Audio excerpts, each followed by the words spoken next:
Welcome in, everyone. Every now and then you see a rookie season that doesn't just make a splash, it's like it unleashes a tidal wave. Hmm.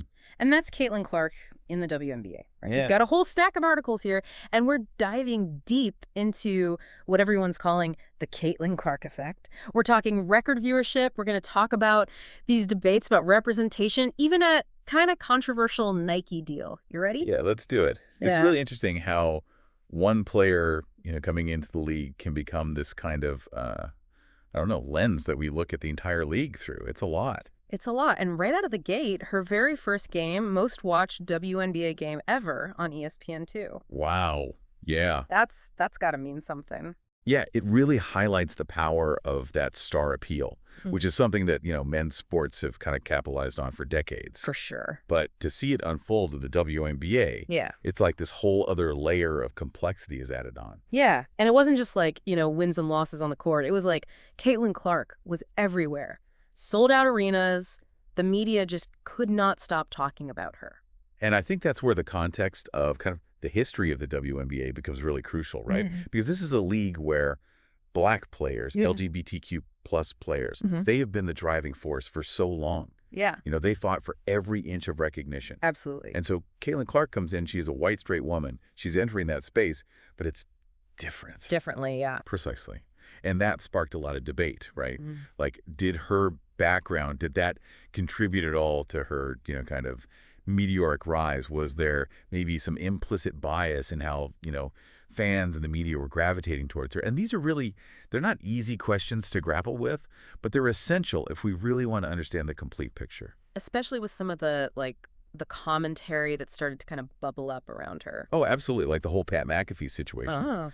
where, his remarks about her just ignited this huge firestorm. And I think it really forced people to confront the way that women's sports in general, but the WNBA particularly, are talked about in these spaces that have been, let's be honest, dominated by male voices for a long time. Yeah, it felt like that one incident became this flashpoint, right? For Yeah. all these larger questions about respect and who gets to shape the narrative around women's athletics. Yeah, and it's interesting, even WNBA Commissioner Kathy Engelbert even acknowledged the situation, Yeah. emphasized support for all the players. But it's clear that that conversation, particularly how Caitlin Clark is perceived, especially compared to players from different backgrounds, it's not going away anytime soon. Hmm. And it goes way beyond basketball, too. Right, absolutely. Okay, so we've got this incredibly talented rookie shattering records, bringing in viewers like we've never seen. But there's also this undercurrent, right? This tension and maybe even skepticism surrounding her rise. Where does it go from here? Yeah, and that's where things get, I don't know, kind of interesting maybe. Like the whole narrative around Caitlin Clark, it kind of shifts a little bit. And we start to see these instances where, and this is wild, she's almost positioned as like a scapegoat. A scapegoat. Whoa, okay, how does that even how does that even track? You've got someone who is undeniably crushing it out there. Right. And it's weird. Wait, yeah. But think back to that game. You know the one where DeJohnai Carrington of the Connecticut Sun, she Yeah. clocks Clark right in the face. Yeah. I mean, Clark ends up with a monster black eye. Oh yeah, no, I remember that. It was that was some pretty aggressive in-game stuff right there. For sure. But some people, and this is where it gets weird, they saw that and they were like, hold on. This is more than just like an aggressive play. Like, especially online, you started to see this chatter, this whole sentiment that, and this is going to sound weird, but some people saw Clark's success as a threat. Wow. Yeah. It was almost like this weird thing where it went from, let's celebrate this rising star to how dare she come in here and Oh. outshine these players that we've already decided are worthy. So wait, instead of it just being this physical altercation that happens in a game, it became this flashpoint for resentment? I don't know if that's the right word, man. Yeah, resentment, maybe insecurity, or maybe it was just like a way to even subconsciously try to control the narrative. Carrington, she actually ended up apologizing later for the hit, but it definitely opened up this whole other debate. Was it deliberate? Was she trying to take Clark down a peg? Or was this just an unfortunate thing that got blown way out of proportion because of everything else that was already, swirling around Clark? And here's the thing. It wasn't just this one time either. So you're saying this whole like scapegoat idea, it popped up in other places too. Exactly. And it was never like super in your face. It was subtle, but you could see it. Anytime people would talk about how the WNBA was growing Yeah. or, there was a really great game, there was this tendency to be like, well, and Caitlin Clark this. But it always had this like kind of negative spin to it. Like they were always criticizing her playing style or like downplaying how much she was actually bringing to the league in terms of viewership. It was almost like, I don't know, a weird way to deflect from other issues. Like, or maybe even like try to hold on to a version of the WNBA that some people felt like was slipping away. Oh, totally. It's like they'd be like, yeah, the league's growing, be you too. And then, insert whatever critique of Kate Clark like kind of fits the narrative they're trying to build. Yeah. It really makes you think like, was this like a conscious decision or was this like a subconscious reaction? Like they just didn't know like how to process this new, like rapidly changing landscape. Yeah. Yeah. And I think that's the thing that's so complicated about it, right? It's probably a little bit of both because on the one hand, you have this crazy talented player. Like she's young, she's good, she's undeniably like changing the game as she plays it. Right. But then on the other hand, you have this long history, right, of the WNBA like fighting tooth and nail for recognition and this fan base that is like fiercely protective of, their players, the league's identity, all of it. And then Caitlin Clark like walks onto the scene. And I mean, whether she meant to or not, it's like, boom, she disrupts this whole established order. It makes you wonder, though, like, what did the other players think about this? Like, was there any actual backlash against her in the locker room? That's the thing. There's really no evidence of that. Like, if anything, a lot of the WNBA players, they've actually come out and been really vocally supportive of Clark, recognizing her talent, the positive impact she's having, all of it. Wow. Okay. So if it wasn't coming from inside the league, where is all this like negativity coming from? It really seemed like it was coming from this like small but vocal group of fans, commentators, whoever, that just for whatever reason were not comfortable with like the speed and the way that Caitlin Clark was rising. So we've got this incredibly talented athlete who's like facing all this negativity despite the fact that she's crushing it. And then on top of all of that, you've got Nike, this like major brand that just seems to completely miss the mark when it comes to like supporting her. It's true. You would think, right? Like signing a multi-million-dollar contract with like a powerhouse like Nike. It should be a slam dunk, like headlines, billboards, the whole 9 yards. Right. But it didn't really play out that way. No. What happened? So they signed her, right. Massive deal, reportedly with the millions, something like 8 years. But then, crickets. What? Like barely any promotion around Caitlin Clark from Nike at all. It was really bizarre. Wait, are you serious? They didn't promote her. Like we're talking about the company that like built their entire brand on celebrating athletes. This feels off.